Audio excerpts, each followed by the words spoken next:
Well, good afternoon. I'd like to call the Digital Commerce and Consumer Protection Subcommittee to order.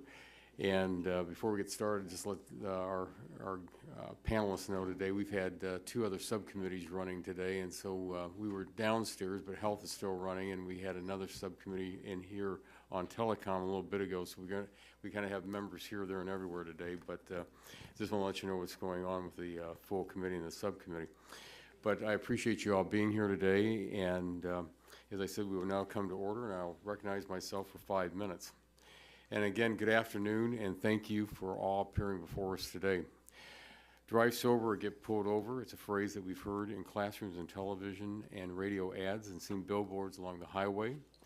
Everyone knows that driving while under the influence of alcohol is dangerous and unacceptable. And there are methods to identify and apprehend those who break the law. Unfortunately, the consequences of driving under the influence of drugs has not been elevated until recently. And drug driving presents new challenges to both law enforcement and health professionals. Amid the devastating opioid crisis, and as more states legalize the use of marijuana, tackling this problem is now more important than ever. According to the Governor's Highway Safety Association, in 2016, the number of drivers who were fatally injured in accidents with drugs in their system surpassed the number of those with alcohol in their system for the first time.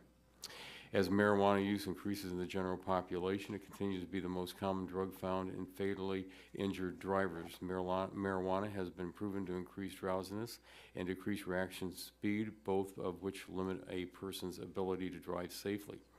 20% of drivers killed in crashes in 2016 tested positive for opioids. Part of this can be tied to addiction and negligence, but legally prescribed opioids also play a role. When a patient is prescribed an opioid for pain relief, they may not understand the possible side effects. It is important that physicians and pharmacists draw attention to the warning labels and give consumers the information they need to take their medication safely. Driving while impaired is illegal in all 50 states, but there is no definition of drug impairment, and testing practices vary from state to state. Unlike with alcohol, there is no widely used drug field test comparable to a breathalyzer. Instead, most officers learn how to recognize signs of drug impairment, including drivers' verbal and physical responses to questions and instructions. Teaching these methods have been a challenge, and the lack of data on drug driving only exacerbates this challenge. New methods for roadside drug testing are being developed and deployed in several states, including saliva tests. At their summit in March, the NIFSA committed to examining the operation of these tests and improving the data the government has about drug driving related fatalities. Understanding the problem is an important first step to fixing it.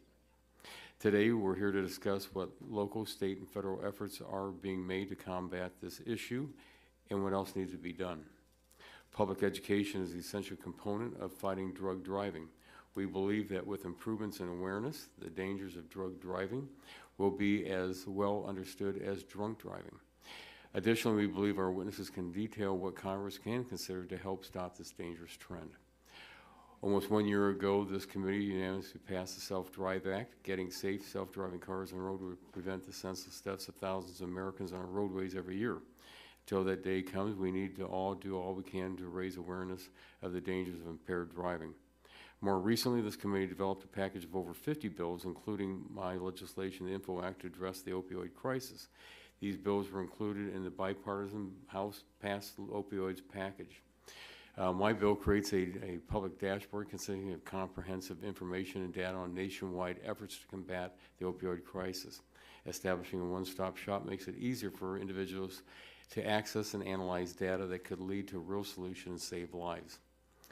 We are committed to the communities and families confronting this challenge on a daily basis, and we'll continue investigating key areas that contribute to the crisis. I want to thank you all again for being with us today, and at this time I yield back the balance of my time. I'd like to recognize the gentlelady from Illinois, the ranking member of the subcommittee, for 5 minutes.